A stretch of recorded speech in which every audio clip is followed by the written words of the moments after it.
Peace. We are live from the Tanya 23 Experience. Another week.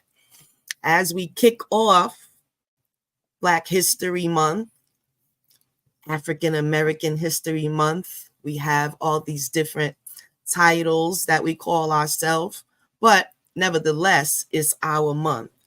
So tonight, myself and my beautiful panel, we are going to discuss how we can uplift our culture in many different aspects, such as education, entrepreneurship, social activism. And that is what we're going to start off with, cultural elevation. What would you ladies say after you've gotten your brief introduction? We'll come into the discussion.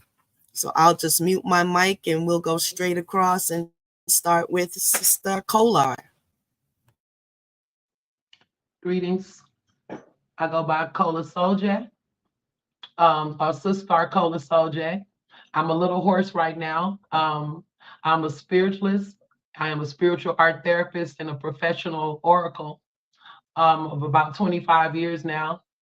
I do other things too, but I'm an artist, so I use art to heal my my clients and also work with the community. I'm introducing vibrational healing to the community and also showing them how colors emanate healing frequencies. So just working on the mental and spiritual liberation of my people, just doing my part, and that's pretty much what I do.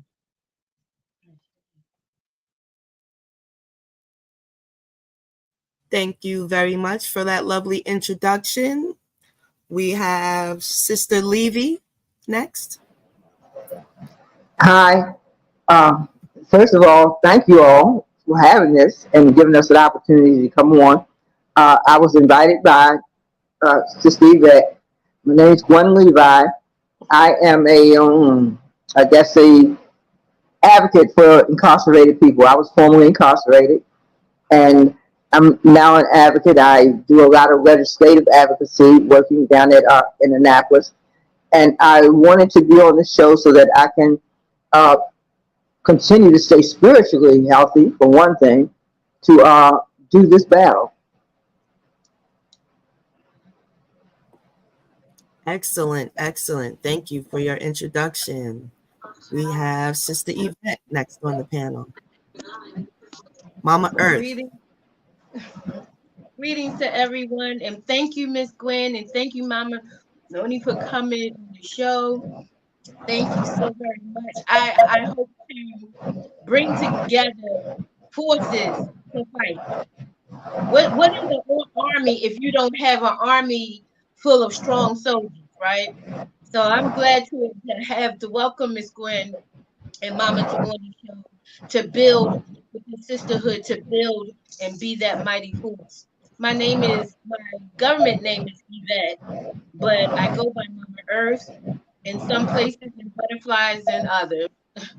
I am a spirit worker, holistic practitioner, healer, mama, that Pucha mama, that healer that brings healing to the world, to the community, to the community and to our people. I'm also studying to be that medicine woman, to have that those skills so that we can heal one another medicinally through herbs. And I hope to successfully finish that next year. I'm the president of the Universal Negro Improvement Association, which is UNIA. I'm an activist. I'm also a warrior, warrior by nature and warrior by spirit. My hope is to bring us together to formulate a coalition of strength and power in the community. And I'm so happy to be a part of this platform. I give thanks. Thank you. Thank you I am blessed to have you as part of the platform. Thank you for your introduction. Next we have, let's see, make sure we're going. Sister Elaine next. Hi, my name is Elaine Riddick. I am a survivor of the eugenics forced sterilization program, and I Mhm. am the president of the Rebecca Project for Justice. I exposed eugenics in America, and right at this moment, I am working on opening up a home for our youth at risk, abandoned babies, chemically dependent children, and children sold into human trafficking. Thank you. Thank you for your introduction. And we have You're welcome. next Sister Mama Yoni. Sorry about that. Sister Mama Yoni. Yes, welcome. Is it an N there or an M? Yomi. That's my Okay, I see cultural name. Yomi. Okay, Mm-hmm. thank you. Cultural name. Government Charlene Collier, and I am a born and raised Delawarean. However, I relocated to Baltimore about 20 years ago or so, and artist, educator, musician, community activist, and I think I'm a like social butterfly too, part of me, but warrior as well. Warrior as well because so many of those ancestors and those that have gone before us, they had the strength for us to stand on their shoulders. So it's my turn to do the same. Ashe, Ashe. Thank you, and please forgive me for mispronouncing your name, It's okay. It's Mama okay. Yomi. I'm gonna get it straight. And Queen Tanya, I'm a little Queen Austin, because everything was going crazy, so my nerves are calming down now. Queen It's Austin, okay. I wanted to So, thank you also. Forgive me for not, thank you. And I'm also proud to be a part of the circle as well with people from different walks of life. It's all good. Love it. yes, Okay. absolutely. Thank you, ladies. That was a wonderful introduction. So to get started, we have our month has come upon us, and we're already in the fourth day. See how fast this is, like one of the fastest months of the year, and so we try to make the most of it. Um, so we will start our discussion out with actually a broad question of us as matriarchs and as mothers and as mothers of society. Where should we start? Where's the most important place to start? We definitely need adjustments in every area, improvements and liberation, even in all of our categories of culture, literature, arts, social media, whatever have you. What's the most important place to start um, elevating our culture? And I guess we'll start in order with Sister Kolar. Well, Cola, sorry, excuse me. things is your Cola Soldier or Sister Cola the Fine Queen. Yeah. It's so multi-layered. And and it seems like so much that it's hard to dissect. But the first thing is self-awareness, or just bringing awareness, period, so people will understand where we need to work.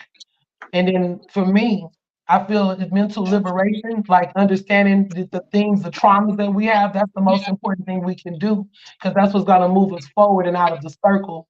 So it would be, for me, it's that, and also spiritual elevation. And even if you're not spiritual, you still have to work on that trauma, because that's really important. Healing, so that we can be a blessing to each other. So that's the, I think, just let's start. It's a lot of things that we need to do, but that we have to start somewhere. So for me, that's where I think the most is one of the most important things, because we see like things that's happening, like me and Sister Elaine spoke on. When we look at the root of the issue, in order to stop the cycle. That has to come with awareness, self-love, and mental healing, so people can understand, or even mental understanding, just understanding who you are. Because mental work is psychology anyway. So, I wanted to say it deals with the moon. So if you're dealing with the soul energy with psychology, that's what I meant to say. Excuse me, but that's what my opinion is. So I don't know. With everybody, I'm gonna mute my mic. Yes, I was on the panels going through. I saw the mics weren't muted.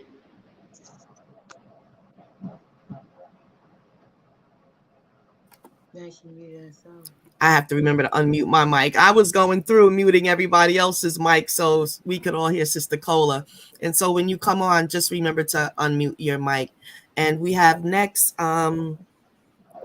Sister Levy. Okay, and it's Levi. Okay. Hi, okay. I think in order to change our culture in our community, it has to start in the home, teaching ourselves who we are. If we don't know who we are, it's kind of hard to assimilate into what other people want us to be or what we think society needs to be. We have to learn at home who we are as a people, as a person, as a mother, and we have to learn who we are. Our children need to be raised and not just allowed to grow up. And if we start in the home, we can get these things done. It's spirituality, all that has to begin in the home as a family unit. And I believe until we can go back to that, it takes a village attitude, we're not going to succeed. And I hope that this is a platform where we can begin to talk about those kind of things, because the mental health in the Black community is so far, has so far invaded our homes, our family life. We are, a lot of dysfunction is going on in our community that doesn't necessarily have to be there if we were looking out for one another more so than isolating and trying to join with other people and become who they are, instead of recognizing who we are and our natural cultural uh, traditions and characteristics. I think would eliminate a lot of that mental health stuff that we got, because we're trying to assimilate into somebody, into being other people, instead of knowing who we are, knowing the power of who we are as a person, as a nation of people. And I think it starts at home. That's my opinion. I absolutely agree.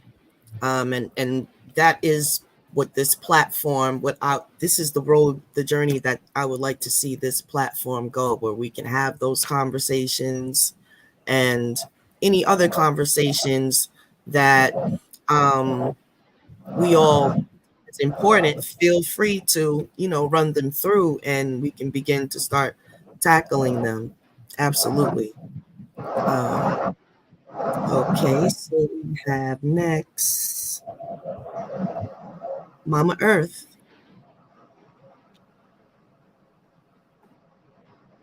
Yeah. Oh, I was trying to unmute myself. Yeah, I agree with the sister and Miss Gwen. First of all, the healing has to take place. We have to get to the core, because our community, our people are functioning off of trauma as a whole. The post-traumatic slave syndrome, those traumas that travel through our DNA. We have to get to the root, snatch up the root, and heal it. How do we heal it? Those who are came through some things, to go to those individuals and heal them or help them, guide them to their healing place. It becomes retroactive when one healer goes to someone who's traumatized. They get healed and they get the information, and they go to someone else who's traumatized. Those two go. You know what I mean? It becomes a viral situation. So the healing must take place in the community. And also, once we are healed, then we can establish that village. Whereas though, if If you're going through a crisis and you need relief, I can come over to you and just get your babies, and you go ahead and do whatever you need to do. We need to have that type of connection. Whereas though we have that bill that you're going through something, I got a couple of dollars and we can put a couple of dollars together to get you and your children something to eat. Or if you need transportation, I'll go ahead and you got a driver's license, take me to work and just pick me up on time, and you go ahead and do what you got to do. We got to have that kind of relationship. But trust has to take place. Our trust from each other has been broken strategically so that we wouldn't come together. That was strategic for us to be broken apart and not trust. That Willie Lynch thing is real and still present today. Instead of helping one another, we'll tear down one another. I was listening to a brother. He said, y'all out there killing each other. Y'all not out here killing pedophiles. Y'all not out here killing somebody, robbing somebody. Y'all ain't out here killing somebody that raping somebody. Y'all killing each other. Y'all killing fathers, grandfathers, grandmothers, mothers. So we have been designed to not protect and love one another because they knew once we came together, we would be a mighty force. So that's why I appreciate this platform, because we have that those wound bearers, those life givers, 6 of us on here. And then it's being live, so it may touch another sister, then it may touch another sister to watch it. You know what I mean? So that village is being built and established with just us 6. So the coming together has to be, the healing part has to be first, then the coming together and trusting one another and being each other's back, being each other's front, being each other's middle, being each other's side. So trust has to happen amongst us. And how we get that trust is we build together as a community. Now, there's going to be some toxic individuals that's not going to be a part, but they will end up be weeded out from the false to the truth. Now, that's what my perspective on it. Coming together, healing first and coming together. Yes, absolutely. I totally agree. And you made a point about trusting, being able to trust one another. That would be a great place to start. And just like our efforts, what we're doing right now, the audience doesn't know, but some of us are just meeting each other for the first time on this panel. And so we need to be able to embrace each other just like that, And so, yeah, we have to be able, we got to begin to actually start doing the embracing. So I agree. That's just absolutely. We have next Sister Elaine. Yeah. Is it Sister Yami? No, Is it's she me. there? Yeah, I'm here. Okay. Me? Okay, I see you. Okay. All right. I didn't have agree. you on mute. You're next. I agree Sister. with what everyone is saying, and it is crazy how they have us, how they deprogrammed us. And I was just thinking, and I was just listening to you guys, and the funny thing, I think what we have to do also is we have to find our heritage. We are wandering through the wilderness without knowing.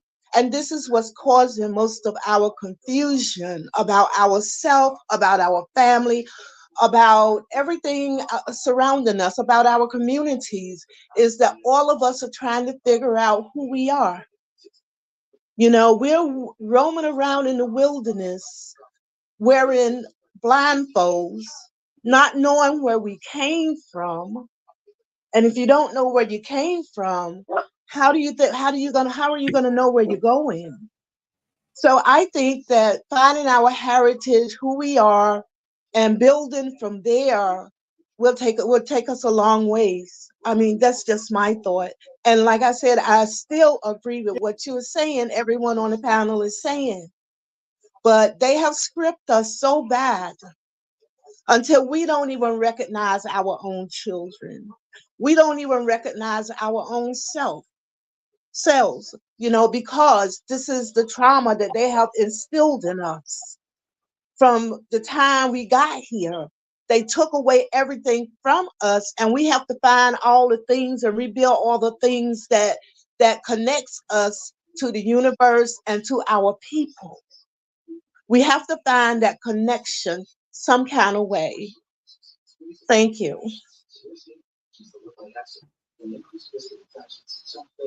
Yes. Thank you so much. You're welcome. Uh, Mama Yami? Yes.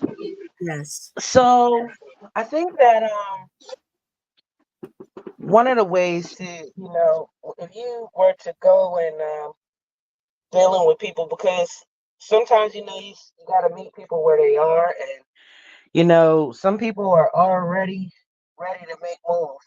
Some people need to come to the basics so they can know how to move forward, because it is truly, truly, truly a beautiful thing to be a part of a community, a cultural community, a spiritual community.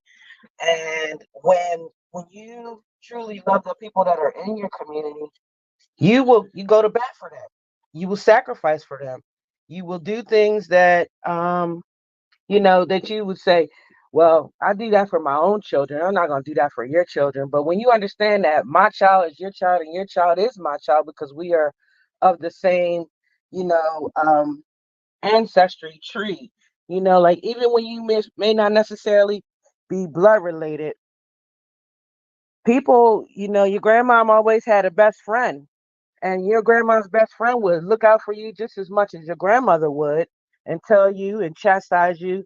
And so for people to understand where they need to do their own personal work, because everybody may be different coming in, I think some kind of tools where you are able to assess people and ask them, like, where do you feel you need the most work?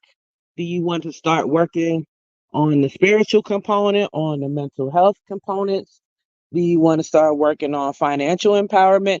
So I think that when people understand I always say the three parts of ourselves, the mind, body, and spirit, you know, if one of those things, you might feel like, well, I got one and two in order, and one thing is out of order. So they may want to focus specifically on the thing that's going to help them be more balanced. Where, sometimes people, they may have it going on in two areas, and one area is they're lacking. A lot of times we see people that may have, from the outside, it looks good, right? They got it going on, they got everything.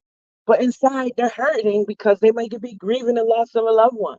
And so to them, they, what I mean, from our perspective, everybody looks good on the outside, but inside they could be crying every day. And so to know who you're on the front lines with is a good thing as well. And it requires a little bit of transparency and the ability to open up and be non-judgmental.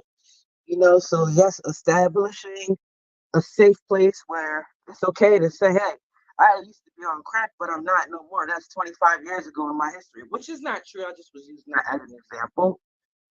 But, even sometimes those low points that we've been through, we still can be the strongest person because others have not gone through that. So you are empowered. You have the tools already to help somebody come through the same struggle you just went through. And everyone will look to you and listen to you because you've been there. You know what it's like to overcome domestic abuse or sex traumas or, being homeless or whatever. And so we all have a voice. And I think what's important when you're establishing yourself to come together in a kind of team building, kind of ice breaking kind of way where, you can work together on tasks, and people be able to see where your strengths and your weaknesses are.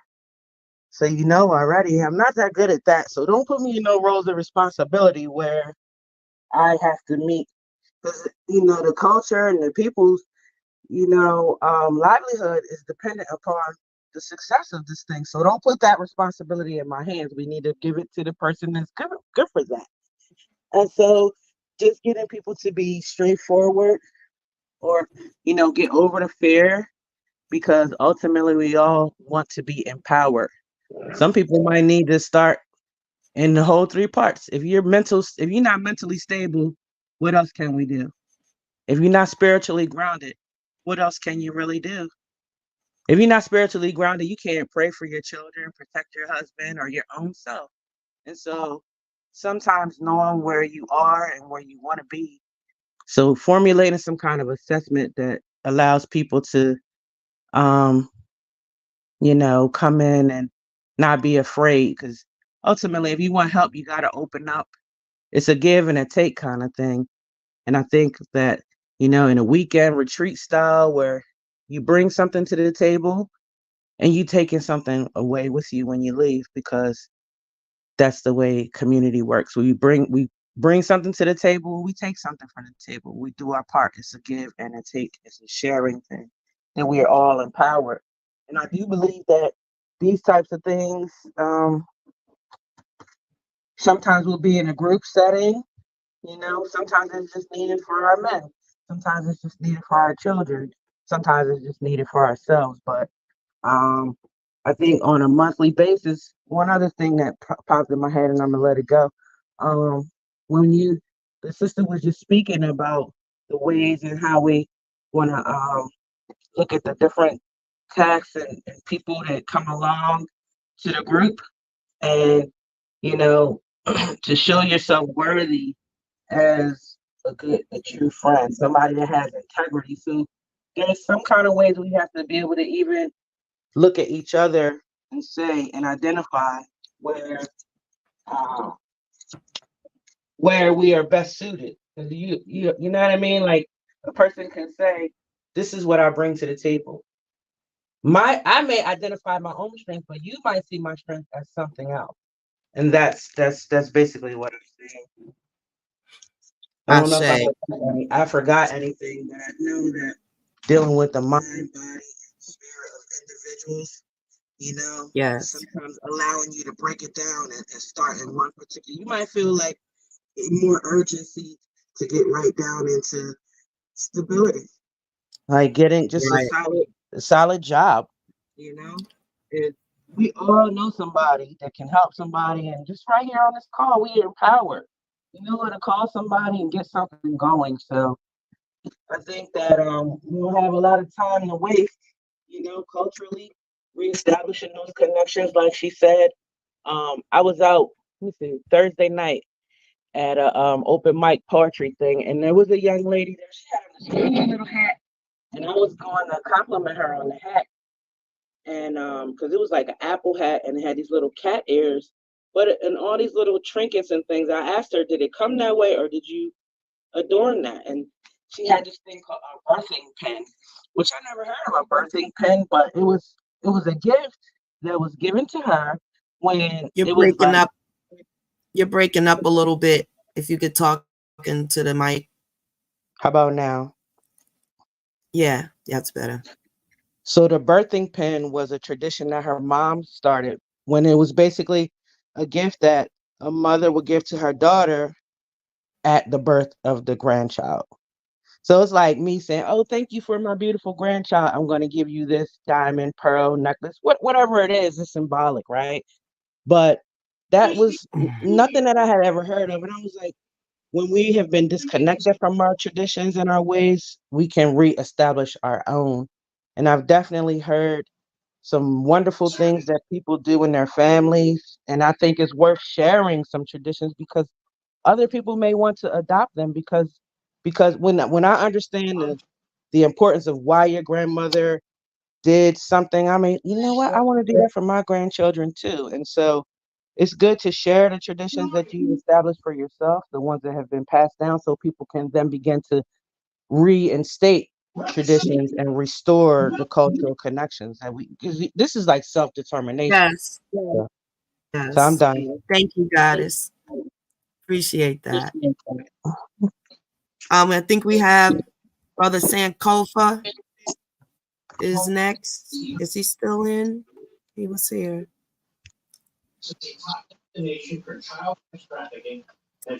Okay, he must have went out and he'll come back in. Yes, there are so many different ways that we can connect with one another and on so many different levels. Did anybody else want to add anything on that before we move on to the next question? Yeah, me. I agree about the, bringing back the extended family unit. Absolutely. So lately I have been Uh, like scanning the different places of where we can start with this family unit. And being that the family spend so much time away from each other. The parents are working, the kids are off to school. Then after those, you still have other things and activities to do. In school, our particular children aren't taught who they are, right? So that's 8 hours of every exactly. day of them learning other people's cultures and whatnot. Um, at work, we all know you're producing and working for somebody else, building their business and whatnot. On the weekend, if they're um, incorporated into any kind of religion, that is where their teaching is mainly coming from, right? And that only happens maybe once or twice a week and an hour on Sundays. So how much, culture could you really learn unless you're in it for a long period of time? So in our daily life, there really isn't much opportunity anymore for these generations to learn who they are unless it's an outside effort to seek, seek and you shall find type of thing. As you can see in society more and more, those elements are being pulled out for us. So I actually think that it starts with the feminine energy with us because we spend the most time with the children. And most times nowadays things have flipped. We are the bigger influence in our homes mostly. Uh let's see, somebody got kicked out. Let me bring them back in. There we go. And so we are the main influences in our homes a lot of the times. So us as women, I believe that's where it starts for us to all get our mind right and help each other get our mind right so that we can funnel that stuff back into the younger part of the society, because that's actually, old people get different ways too, and we can all learn at any age. But the fundamental part of the society is that our young people, and they are stripped of almost every opportunity of learning who they are. They used to have the rec centers where they could do little different cultural things with the kids. Those have been taken in every state. They're taken out. You see how they're doing in all the different states, taking out Black history. And even when they had the Black history, it wasn't exactly the correct history they were teaching. So, yeah, it literally is up to the matriarchs and the patriarchs, but I see it more on our end. What do you think? What do you ladies think about that? And we can just Um, continue to go in order. Can you guys see who's next? Like I could see on this end, that was Queen, the the Miss way it's situated. Yeah, Queen I think Levi. it switched a little bit. Yes, But Queen next Levi. on my end, yeah, is Queen Levi. Everybody else can mute your mics. Can she hear me? Is it Sister Gwen? Is she here? I don't think. Oh, there she is. Yeah, I had to say I was on mute. Oh, okay. I'm sorry. You're up. Did you hear the discussion, the question part? Yes. Okay. So it's pretty much, is it up to the matriarchs? It's pretty much up to us women. I was saying that are going to bear the brunt of rebuilding the We've always, society.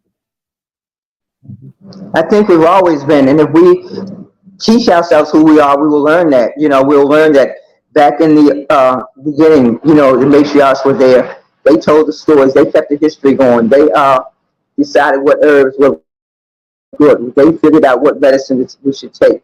What we should involve ourselves. What would the surroundings to be in. So yes, I believe that as matriarchs, we have a responsibility first to know the responsibility of being a matriarch, and that is to uh, to make sure that we love one another, make sure that we understand who we are as individuals. And like I said before, I'm fully uh, want us to make sure that we concentrate on making sure that our families become the type of families that are strong and able to resist what's going on in this culture, in this environment that we're in.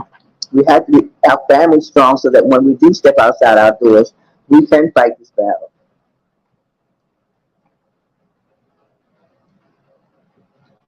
Absolutely. Absolutely. I agree. Thank you for your contribution. Next, we have Mama Herb. Is it the Yes, matriarch ma'am. responsibility of Yes. bringing the society back? Well, the whole what it looks like, the matriarch, what it looks like now has changed. You used to have that grandma, that nana, one of those elders of the family, that matriarch of the family. All she had to do is turn around and look at you, and you got yourself straight. Now today, you turn around and look at these children. Them children look at you and be like, "What you looking at?" So it's changed because now grandma looks like one of the women in the clubs. So it's changed. So it takes those solid women who have not forgotten the training from the aunties and the grandmothers. Those women, those become matriarchs to families that are not their biological families, but their mamas or matriarchs to the community. It takes it takes us, because when I'm on the street corners, when I used to catch the bus during the time that the children would get out of school, I would give them that look when they in that crowd talking, the way that they talk. And I give them that look. There's one or two will recognize it. The rest of them, they talking their talk. But the two that recognize who I am by the way that I look at them, they elbow the other one saying, calm down, just, that lady over there. And sometimes they'll say, F that lady, they don't care. But you have that ones that don't have that matriarch in the family. So what we have to become is healer to the community. We have to become the matriarch, the ones who are now awakened to who we are, knowing thyself, knowing who we are, that we are the really the heartbeat of the community, because it starts with us. It starts inside of us, housing the community, housing them in our womb. It starts with us. So it's going to end with us too. So that's my POV. I agree. I definitely agree. It's going to start with us and end with us for sure. Next we have let me see who's next on the panel. Okay, if we go from the left side, it'd be Sister Yami. Is that the right order? If I'm not in order, let me know. Speak up. I'm not perfect. I Yeah, believe so. if you going from left to right, and then yes, I'm next. Yeah. Okay. So I agree as well. But I understand that is we've grown accustomed to, and society and circumstances have pushed us into the role of head of household, even when times where that's not necessarily what we wanted. But it needs to be a unit. It has to be balanced. It should be balanced.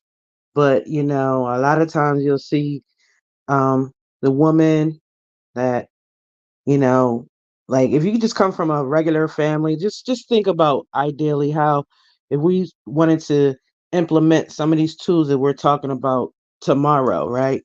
Well, so how do people go about changing if the woman just comes into her house and says, all right, we're gonna be changing up the way that we're doing some things around here. And if she's a single mom, the kids might be like, okay, yeah, right, mom, whatever. He's too busy working. You have no time to enforce anything. They already understand this, right? And she doesn't even have a mate. So if there is a mate and they say, what do you mean we're gonna start doing stuff different? You know what I mean? Like changing our diet. And these are whatever it is that mom feels is the best way to start implementing change within her household. If we're gonna start doing chores or we're gonna start going to classes or volunteering or whatever, when you're met with resistance, this is what gives us the crazies because what we're asking for now is not anything different. We've always wanted peace and these kind of things for our families and our children, but just some people didn't know the correct way. Like if their mother didn't necessarily know how to show them the right way to eat. Now we're in a whole new enlightenment where people are learning new eating healthy habits to heal our bodies and to heal our minds. But if you didn't know that before, and you was basically probably giving your family the very same things that drove them crazy, so it's a two-part thing. It shouldn't just fall on the woman. Sometimes it takes us to plant that seed, yes, but we can't do it by ourselves. Yes, I appreciate that perspective for sure. Let me just say that I am a product of that sort of same exact environment. So just let me just share this story and then we'll move to Sister Cola. I was a single parent. I had my first child at 19, was a boy, and he found out at 18 months he was a severe hemophiliac. So at 19, I had to learn how to give my son intravenous medication, which was totally hard, but I did what I had to do. Um, Motivate forward, long story short, I had 3 children in all, still a single parent, and I began to need something. Spirit was pulling on me. So my spiritual life began as I was a mother. And so Mm-hmm. everything I learned in something different that I brought in my household, I implemented and changed it. But I didn't have a male in my household, or when I did, he wasn't consistent to be telling me what I'm going to do in my Right, household. I'm telling him because that's my crib, right, and I've always been that type of female to stand my ground, and what I say in my house is changing. And if you're there, you're going to change it too, or you can bounce. But that's how I was. I'm a little more relaxed now because I can be, but I've always fought the power. And yeah, I've always been the strongest. And so our women have to incorporate that because it does take that to make serious life changes. Diets and different things like that. Yeah, you got to get gangster sometimes, and that's what it takes because these kids will buck up towards you. They got all the lip and the mouth in the world, and they get loud and I get louder, and we just gonna see where it's gonna go. But we have to have that because I got this thing in me. If I'm your mother and I tell you something and you giving me some lip, now I appreciate your perspective. I'm not saying that you can't have one, but at the end of the day, I know what's best for you and I'm going to understand your perspective, but you're still going to do what I told you to do. It's always worked. And yeah, sometimes I had to come to some spanking blows back in the day when it was legal. And even if it wasn't, they knew not to tell on me. listen, nowadays these kids need a But spanking. I had to regulate my life like that. Yeah, so it can be done. It can be done. Sister Cola, We got you next, That, baby. that was powerful. You're not gonna cross no Scorpio queen. Period. You the boss. You know. Oh, who represents Scorpio? Scorpio in the house over here too. Queen I said is a Scorpio. Me too. Right Yeah, me on it. too. I So felt you that feeling strong me then? platonic energy. Yeah. But Absolutely. yeah, me and a friend of mine, when we had an organization that we started. It was, called Motu, and we would argue. She's 12 years my senior, and I would be complaining about men and certain things where they're dropping the ball, and she would always say, "I know how you feel, but it's still the woman. She's the backbone of our society," and she really believed that. And for a while, I would be mad because I didn't feel like it was fair. Because, like the other queen said, we should all be taking responsibility for our part. But at the end of the day, since the womb is the first classroom, we have to go back. That's where the spiritual part comes in at, because there's a certain energy that we can emanate that will change the environment. So even when they're talking and doing all these other things, it's a frequency. So we began our own healing. The other ones will have to fall in line because they'll see a culture that we're creating, and we're giving them also. If we do like organization style, we're giving them a safe space. And in the streets will beat you down, life will beat you down, your anger will beat you down. Everybody need that space though where they can just be centered. They have men that go to really calm women just to be in their energy off the streets. Because I dealt with stuff like that. Brothers that are really considered like the low lives of society, but they really good people, and they just misguided. But they need your energy. They feed. They want to be in that energy any kind of way they can be, not even sexually, because you give off a certain energy that's healing, along with the children as well. So I think it's that, and the men will fall in line too, because if you got brothers that's already willing, we just gotta start somewhere, and plant those seeds so it could be a new reality. We may have to start getting back with the little kids before they're even at that space of corruption, before the world steals their smile. Sometimes it takes planting those seeds that early. Because I know a lot of things we learned in elementary, I never forgot it. When positive people came in and teachers that were good to us, it changes your life. It makes you happy. You're like, wow, I love this, whoever the woman is. And my mom I was maybe considered spoiled. I don't call it spoiled, but my mother come from a family of 15 kids. She got about 15, 16 siblings. So they was all down on me hard because of the way they grew up.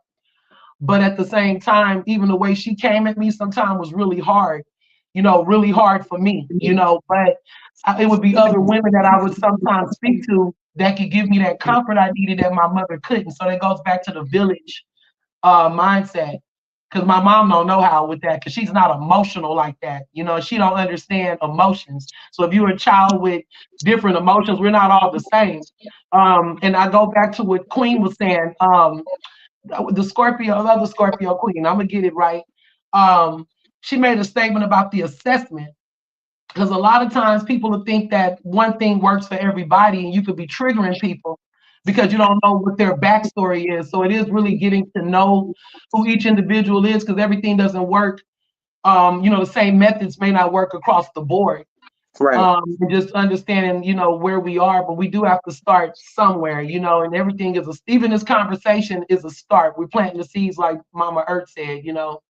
So I'll drop the mic now.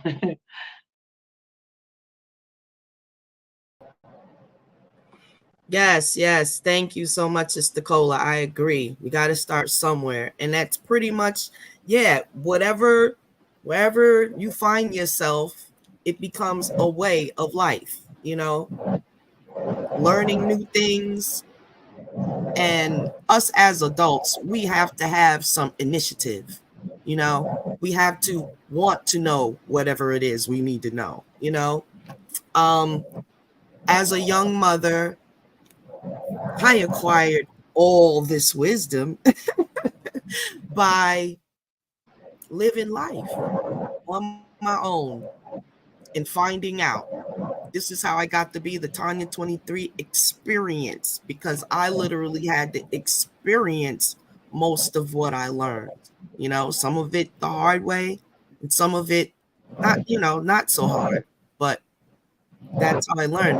So a little background, I've been on my own since I was 16. I had my first apartment at 16 because my parents divorced, and I was always wise. They went their separate ways, but I knew I had to do what I had to do in life. So I graduated high school at 16.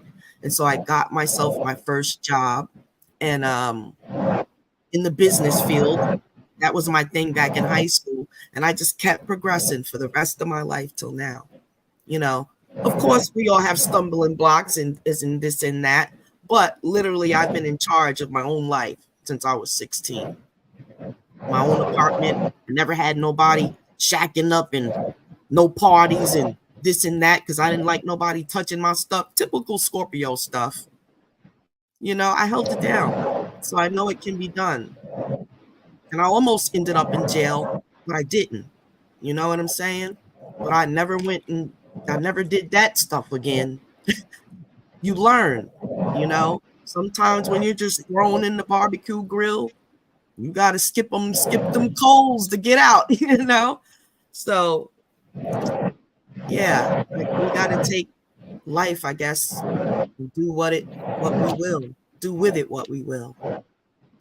But it does definitely start with right where you are right now, you know, and you never stop learning. We can't look at each other's faces and tell our walk of life. We got to tell it. And truthfully, that's how I've learned my most important stuff in life. Talking to older women, I've always magnetized older women towards me. And so I really didn't miss out on anything. Like some people say, oh, I didn't have no mama. I didn't grow up with my mama. Well, somehow the universe replaces that. Somehow it might be a hard road of getting there, but you get there. So, and we don't know, but some of us have to learn the way we do. That goes into another part of the spiritual realm, in which we'll get into at some point, you know, down the line in different shows. But our lives are handed to. They said that we volunteered. We volunteered to come here. We said we wanted to come. So it's interesting our walks of life.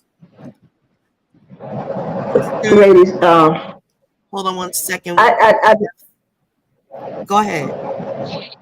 okay. Who we have next? Mr. Lee, go ahead. Go ahead. I'm listening to you. I get to you next, Sister This is Gwen Levi. Can you all hear me? Yeah, I can. Okay. I'm thinking about how I got to be where I am now, and I think it started. I was a sixth generation baby. When I was born, we had six generations of my family still living. My oldest family member lived 107. I lived in a household of four generations of women. Right now in my family, we have five generations. My mama is 96 years old. She's still here. Thank you, Lord. And I learned, I watched. It wasn't so much that they went to church. They lived principles.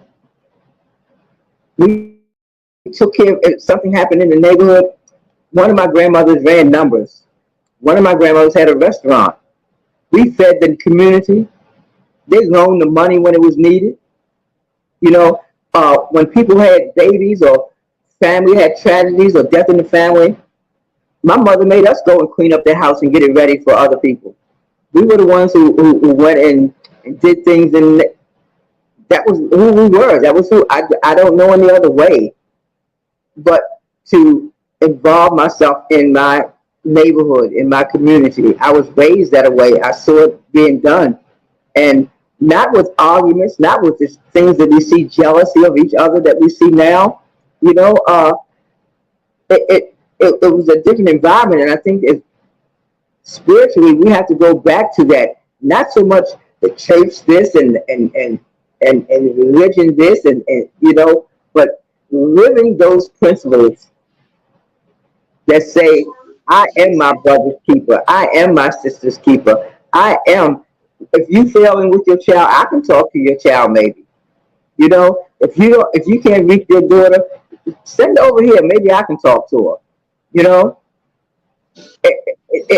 I knew times when my mother, when I started misbehaving and I started early, she would send me to an aunt and let me stay over there for a couple of weeks until I got myself together because she knew she was gonna kill me.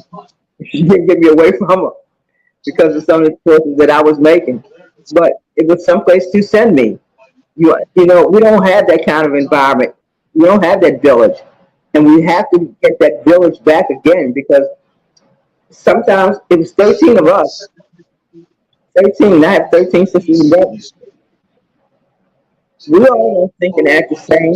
My mother had to deal with us, each one of us as individuals, and in doing so, a lot of times she didn't have the mechanism to cope with some of us. Like with me, I was so hard headed, she sent me away a lot because I was making the wrong choices that she knew I was. So she would try to send me to stronger matriarchs in our family who would settle me down for a while. You know, so yeah, we have to have those that village. I keep going back to it. You know, right now I'm working in the criminal justice system. I do legislative advocacy. I'm a returning citizen, as I said before. So I go down to Annapolis and I lobby and I talk. I'm involved in some programs helping the women come out and get this stuff together. Helped the lady come out just yesterday, and it's not easy to come back out and be a justice. So I'm asking you all to, as we begin this journey together, as I join with you all, I hope I will be able to join with you all, that we begin to look out of our comfort zone and see if there's any way that we can help some of these women who are coming back home, coming back into society after being away from their children, to one of the, I think one of the worst things that they do is not give you family unification when you're coming back out. Is to let us know how to reunite with our family again.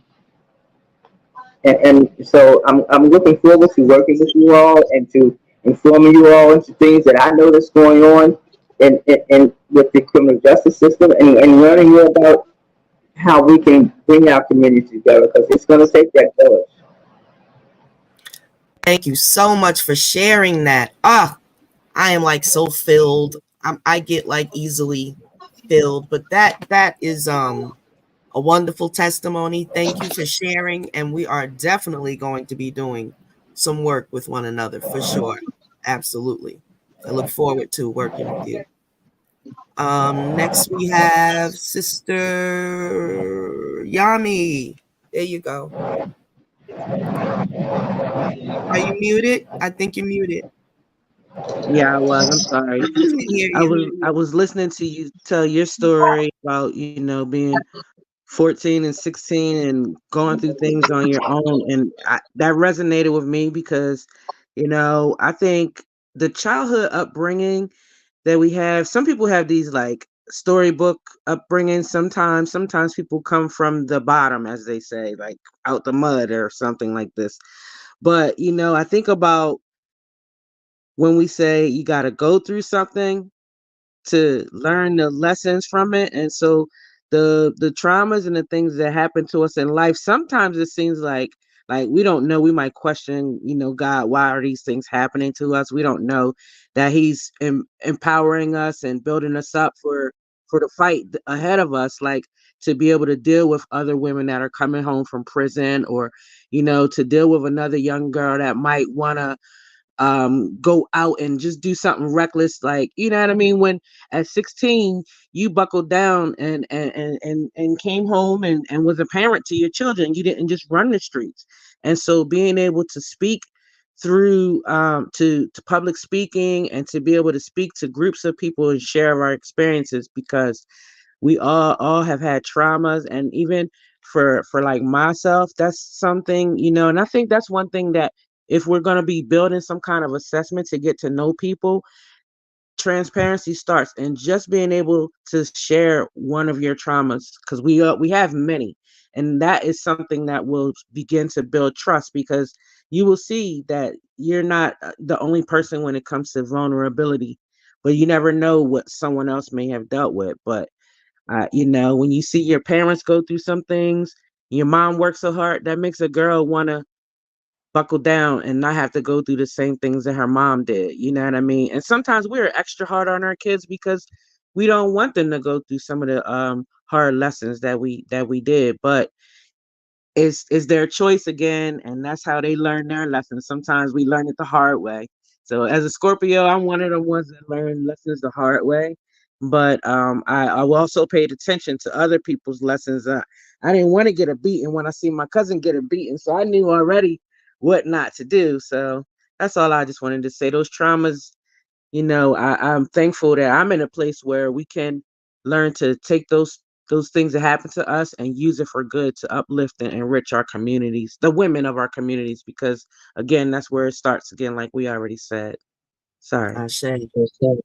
Yes, thank you for adding Exactly. that. Brother Gerald, it's been a long minute. Do you have something to add? You're trying to get these technology things together. It's a mess. I tell But you, peace to it you, happens to sisters. the How was best that? of How us. you queens doing? Peace, brother. We are doing well. Now that we got But it I think I going, we're came. doing well. I think I came in Yes. on the back end of some of your conversations, but I did hear about you talking about the things that got you to this point. I think I'm correct. If I'm not, please correct me.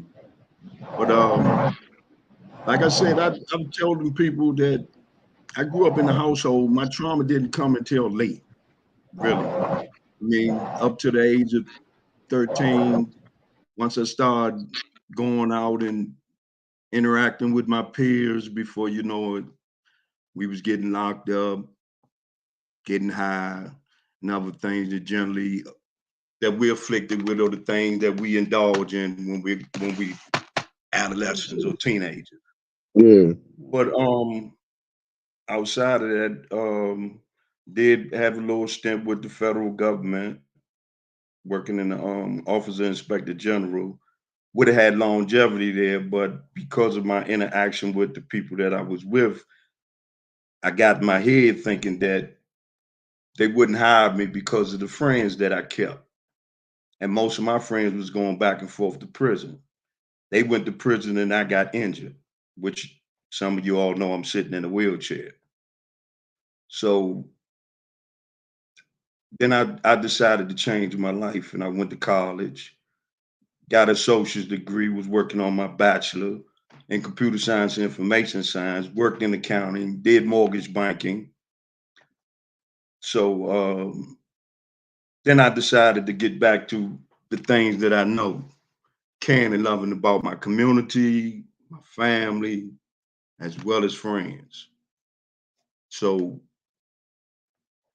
that within itself is how I came to be amongst the street law soldiers. Also, everybody don't know, but me and Shaka, we kind of grew up together. We've been knowing each other since we was 13, 14 years old. So that's why I'm here. Thank you for sharing. Absolutely. Yes. Sometimes our roads are, like you said, we have different roads to get, where we are. So thank you Hmm. for sharing. Let me see. I don't think we heard from Mother Earth on this one. Did we skip over you? I'm sorry if I did. Brother Sankofa's there too. So after Mother Earth goes, then we got Brother Sankofa. No, you didn't skip over me. I was one that Okay. I came after Miss Gwen. So Okay. Is there and anything while you got the mic that you might want to say on this one? pretty much, I just look at the fact that we are accountable for one another, not accountable on the decisions that we make, because some of us make jacked up decisions in spite of what we try to tell one another. But we are when and accountability means if I know that you are in need and I ignore the fact that you are in need and I do have what you are in need of and I hold it back from you, that's not me being accountable. So we have to Mm, be helpers of one another in the community to be able to come together to help with all needs. fulfill all positions in this community itself. We have activists, we have growers, that can go out and farm. We have medicine women, we have Reiki practitioners, we have doctors, we have lawyers. We have everything that we need. And that factor comes up again is we just don't trust one another.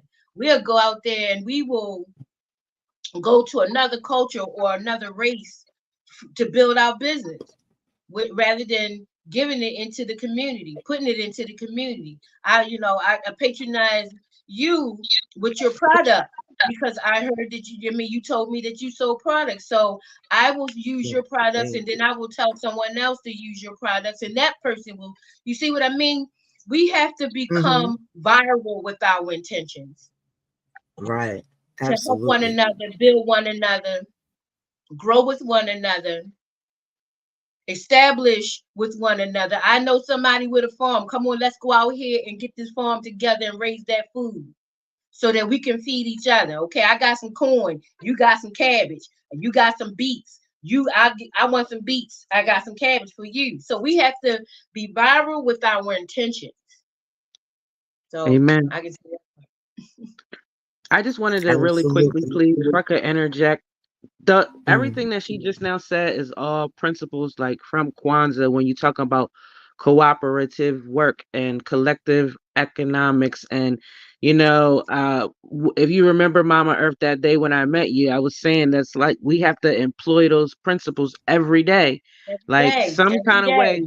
we're gonna have to work together or get creative or use our faith or you know what I mean, determine our own destiny. Like I'm not gonna let this person be the determiner of my fate. I gotta get over this obstacle. So that's all I wanted to say. I'm sorry.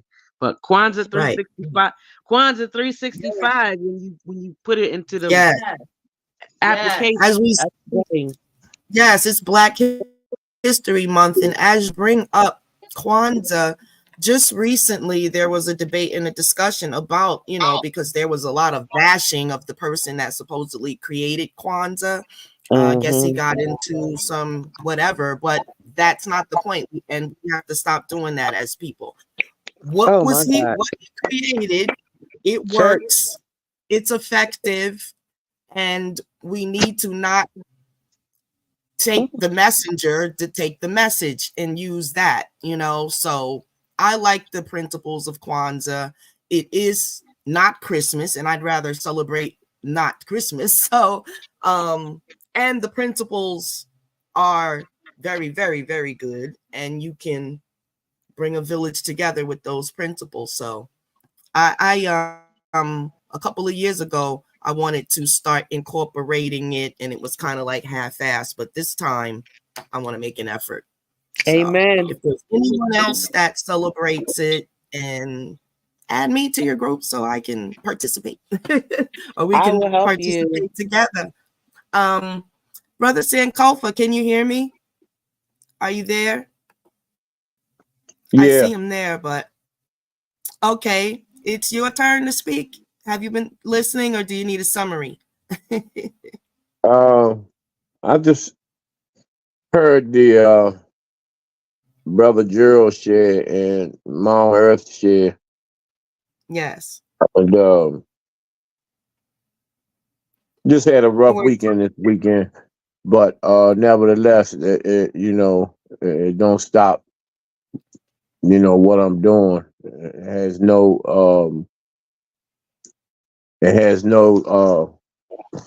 detour on my journey.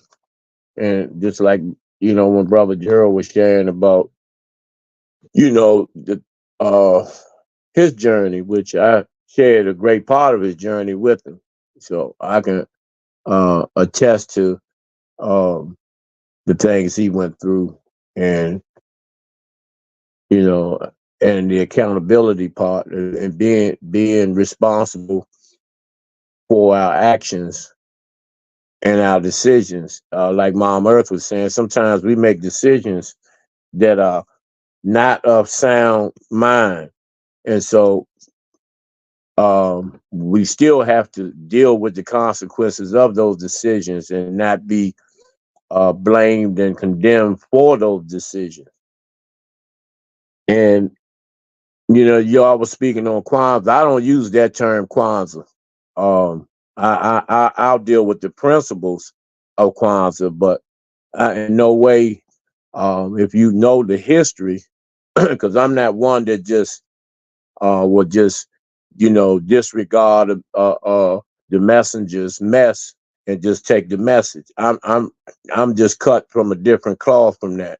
Being authentic and being true and loyal is being true and loyal. Now, the principles, we need to incorporate those principles. It should be incorporated without it having to be some type of ritualistic holiday. They should be incorporated each and every day in our journeys and in our walks. We should never have to be reminded of who we are and how we should conduct ourselves as Africans, as Black people, as indigenous people, as the original people. That should be innate in us, which it is innate in our DNA.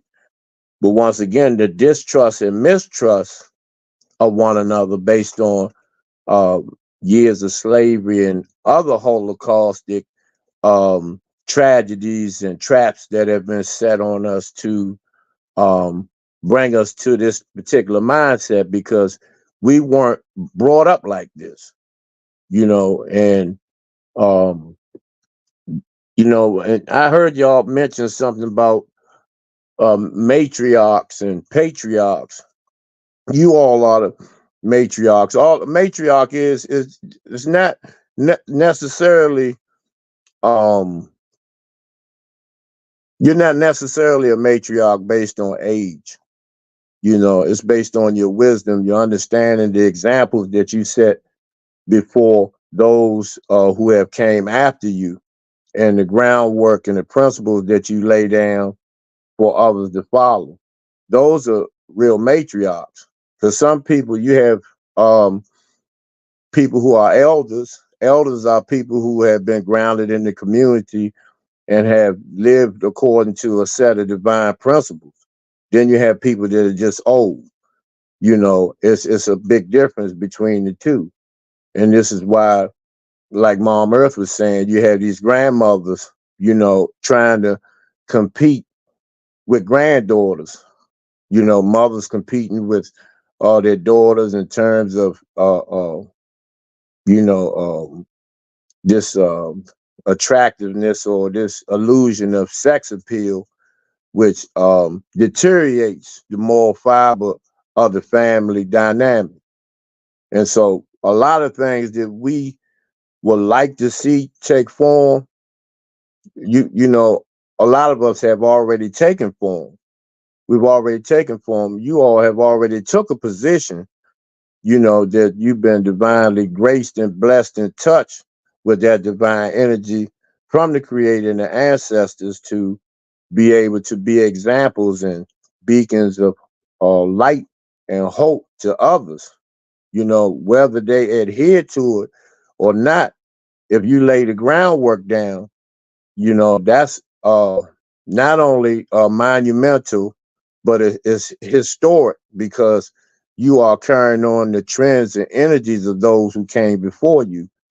So this is how we understand what being blessed is truly is. It's just not about material things and um, just supporting one another. And with that, we have those in the community aside from ourselves, because activism, you have two sets of activisms. You have that one set of activism are the few that genuinely love the people and they are firmly entrenched in the community. And then you have activism for a vast majority of those who portray to be activisms because it pays, and for some it pays well. And so we have to, through God's blessing, we are all on the side where we truly love our people.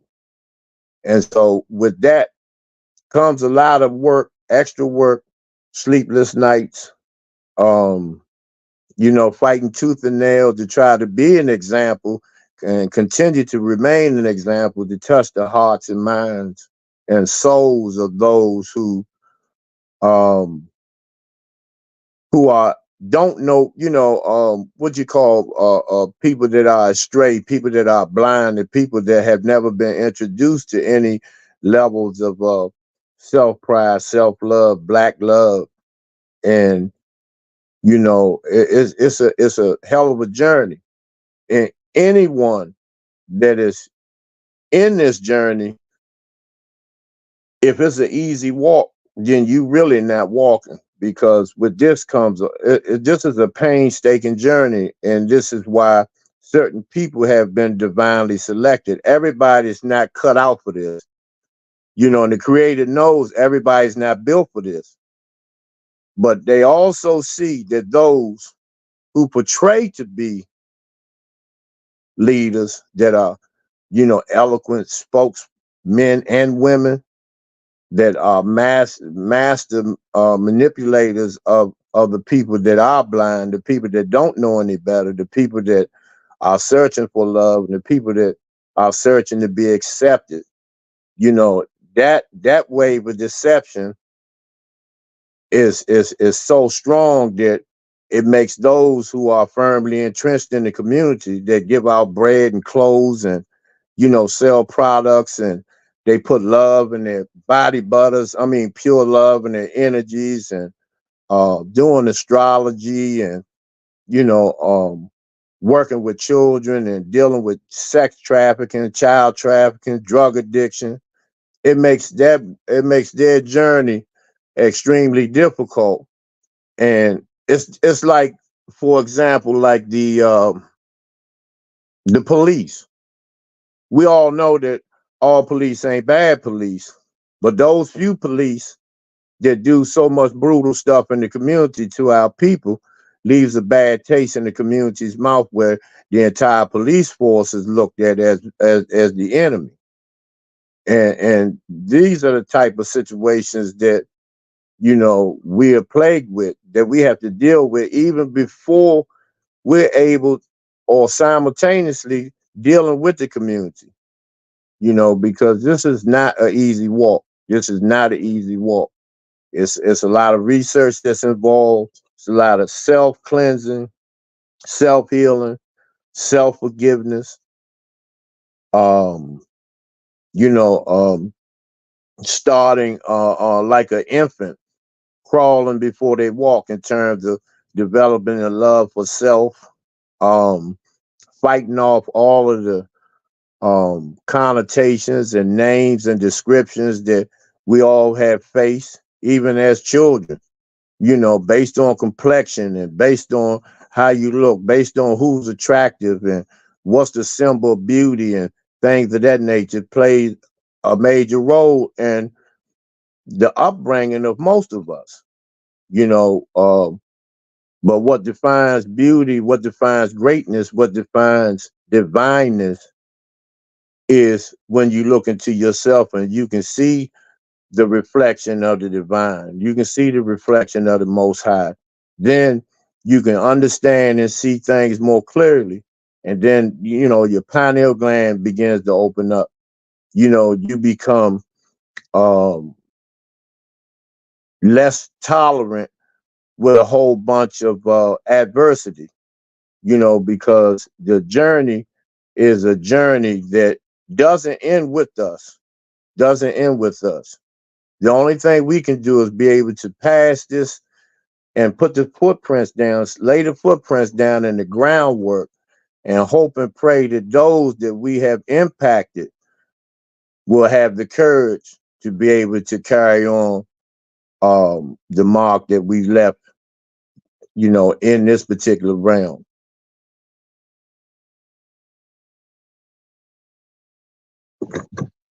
Absolutely. Thank you so much, Brother Sankofa, for gracing us, first of all, with your presence. Glad you're doing better. And yes, absolutely. I agree with everything you said. Um, and it's, we are moving together. We are a unit, but I love the way how there's different parts. A couple of us kind of do the same thing, but it's like mainly, you know, everybody has their own lane, which is great. You know, all of the power that is here on this panel. It's just amazing, totally amazing that, you know, it's covered. Mostly everything is covered, If everybody gets in where they fit in, so much can be done. And it's a daily, like you say, a daily thing. There's no well, at this point, it's not like someone has to assign, different things until we start to, put things together. Right now, it literally is in our daily walk in how we, you know, our journey, pretty much.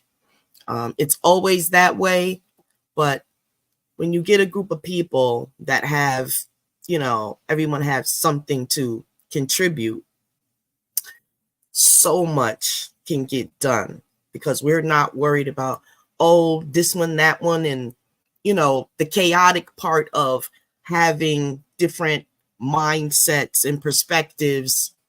If you've ever worked with groups, you know what I'm talking about. The bigger the group, the more the matrix. But when we are on one accord, as they say, our people, that is our goal. We're helping our people move to liberation. And when you're on one accord and you're focused, so much can get done. So I look forward to the future. Sister Cola, I think you were next if you had anything to add on that one.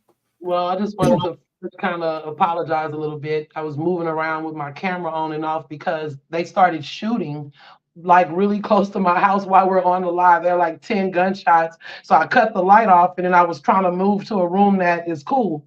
But then I heard the cops coming. So I'm like, okay, whatever, But I just that energy was like, and I said, I don't want to disrupt it by saying, they shooting, I don't want to do that. So the only thing that I can add is that this has been a powerful build tonight, and I give thanks for all of the energies that's here. I'm glad to be able to see Mama Earth in a different, because I've only seen her once, and her energy is so beautiful tonight. So I just wanted to. Everybody's energy is beautiful, but she's absolutely glowing. Came in with positive energy, so I say. I don't know. I think that what we're doing now is the start, though. Brother Kofa said some really powerful things, and we, like you said, the work is already in progress. We're already doing it just by being present in this, in this moment. So, I just think that we just have to start organizing it, organizing certain things, and where everyone's area of work need to be, so that the work can begin. Because I'm all about the progressiveness of what we can do. And talking is good, but we have to have that action behind it and just start putting it into work. One of the things, Absolutely. that maybe as we all start to be stronger in healing aspects and stuff, it should be programs. I spoke to Sankofa a little bit, Brother Sankofa a little bit about, and Brother Gerald, Sister Elaine.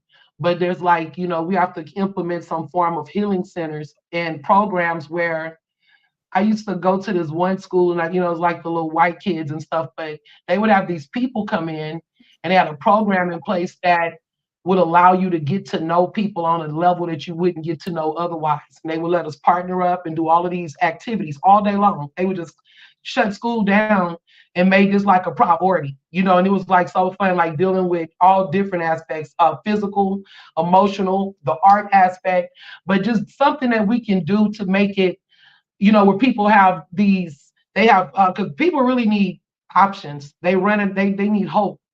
And when they know, even you don't always have to go and push your message in people's face, because when they know that love is there, you'll be surprised at the people from every walk of life that will come into that place, whether they're Mm. street, or the school teacher or whomever it is, they just have to have it available, because some people just don't know that we're even out here doing the work, that there even are options. So it just putting things in order, and even like on an adult level, how you guys are talking about sharing stories and stuff. That's what we're doing in that program, but just taking it to our level, to the Black level, where we're really bonding and building these, because really people just want to be heard. Also, that's the part of healing, is also listening and letting people know that they have someone that hears them. Even if they seem like they talking gibberish, sometimes you got to allow the gibberish to come out, because that's a part of the trauma, and just implementing those things in with action is what, I think. I'm past my. Absolutely. I certainly agree. And I know we're coming up to the 2-hour mark. Is there any other, I want to give anyone else another chance to speak before I do a closing. Okay, go ahead. I just want to thank um Tashaka Sankofa for allowing Spirit to use him in such a way that he's uh bringing those together that belong together. We have so many so many fake and fraud in the community, to the point that you see them out there, and just because they are involved, okay, but now we're living in a time that we need that real. We need them real spirits, the energy. We need the real healers. We need the real brothers to get out there that ain't scared, or sisters to get out there that ain't scared either, because I'm one to be out there. I don't mind talking to the little brothers on the street corners. I don't mind talking to the sisters that walking down the street and they got the weave down to their knees. I don't mind pulling them up and letting them know that they're worth, that they are worthy of a chance. So I thank you, Baba, for allowing yourself to be used to introduce me. Then you introduce me to Assad, and then you meet me. You see I told you how that thing is being retroactive, how it's becoming viral. This is the evidence right here. This is the evidence of building and it becoming viral, because Miss Gwen. I called Miss Gwen. I called Mama Yomi. I called, I said, okay, if we want to be about it, let's be about it with some real. And so here it comes together. Tashaka, he invited me. I meet you. I love it. I love that we are operating by divine order, and more are coming. And this time, these more that's coming are going to be true warriors, true soldiers, true spirits is willing to go and not just talk. Mm-hmm. It's enough. It's time to stop the talking, as the sister said, and we got to put forth the action. Those who are willing, let's go. Let's go, because time is getting really close to the bullshit about to happen. And if Absolutely. I know y'all see it, because we seeing through the spiritual eye that it's about to take off out here. We're going to need each Yes, other like never indeed. before. This is Yes, why indeed. this alignment is happening. The alignment is Hmm. happening to bring those energies together, those people together, so that we can help one another eat. We can house one another. We can go to some Absolutely. areas where we can keep each other safe. Hmm. It's time is now. Absolutely. Yeah, it's time Yes. now, boy. Yes, absolutely. I totally agree. We actually spoke about it briefly when I saw you on Friday. I Mhm. got to meet Mother Earth face to face, because we're, in Baltimore, Maryland. I see that Sister Levi is near Annapolis, but she's in Maryland. So that's another connect that's closer. Brother Sankofa. We're coming together. We don't have to out where everybody is. I'm not sure if we want to do that really, but Mhm. it's doable, and we're already in progress. What I would like to do is ask everybody to take down this email address and send me your phone number and your email. I'll have once you email it to me. So I'm going to build a list and circulate it to one another so that we'll have an ongoing contact list. You know, you guys put it in your phone, whatever you want to do, but we're going to start there, and you will hear from me about what I would like to see us do next, you know. Could you put the email address? Could you put it in the Yes, chat for us? sure.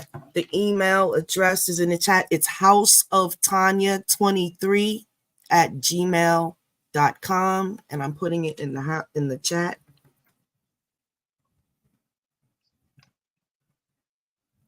Because word is spring is coming soon, sooner than later this year. And we are definitely in the time where we're going to be out and about. We have an event coming up. I'm sorry, Brother Sankofa, is he still here? If he wants to announce the event that's coming up in February. Yeah. So far scheduled to be February the 17th, which is on a Saturday, and it's going to be in Forestville, Maryland. It's just a conference, and it's going to be live stream on Facebook Live, and all are welcome. You all are on a panel of esteemed guests, and we're going to have food, refreshments, other people you'll be able to network with, and to send out some good energy to the world, to see the unification of our people gathering together without it being a ticket price or any type of funding. All you have to do is bring your energy and your information and your willingness to help make a difference in our communities, and we want to do that, be able to do that, and travel, especially during the summer months, travel to Texas, Georgia, California, and each month and host these conferences, Baltimore, um, wherever we need to be, and those who have been loyal to the circle, we owe it to them first to visit their cities and towns and, conduct these conferences and stuff. So people nationally and internationally can get a whiff of the energy, of the divine energy, because like I always tell you all, this taping tonight, as in all tapings, are documented history. That may not take the full effect on the minds and hearts of our people until another 20 years. So we have to be okay with that, and continue to just keep plowing and continue to work towards the unification and Black love of our people, because it's so important, and not look for so much of this all this intellectual babble and be fascinated by all of this dialogue that just our people are under this spell work of being given false hope, and just begin to just walk in our own greatness. Each and every one of you are great individuals. You were divinely sent. You divinely made. There are no two of yous, and continue to stand tall. Continue to stand tall, and whatever your journey is, whatever your position is, whatever the assignment that you've been divinely given is, use it to the maximum ability. And it's a great build. Y'all are standing strong, and these shows need to be posted worldwide, nationally and internationally. And I should be back on tomorrow night. live and uncensored, live and uncut. Y'all know how I do. And nothing has changed, nothing will change. If anything, once again, it's going to get even hotter. Expect it to. That's right. Expect it. Definitely be hot. On fire. So yes, everyone, again, I want to thank everyone who has come out to participate, and I will be forwarding the information for next Sunday's panel, and also you'll be hearing from me on the sidebar about next things that we're going to do. Sister Elaine has the location where us ladies are going to begin to meet up here in Maryland, right? At the Renaissance Center. And so once I get with her and we solidify that information, we'll disseminate it out to try to set a date of our very first meetup. Yeah. So that's what's next. And so I'll be talking to everyone soon. Thank you, everyone, for coming out. Ashe. This is the first episode for the Black History Month, and I think it was lovely, very informative, and hopefully some viewers will come through and take a look and definitely get some great information. And on that note, peace from the Tanya 23 experience. Peace, everybody. Peace. You all have Thank a you. great week, a wonderful, blessed Thank week. you. Thank you, No Queen weapon Levi. formed against us will prosper. Gospel. There you go. Ashe. That's right. Ashe. Peace. Peace.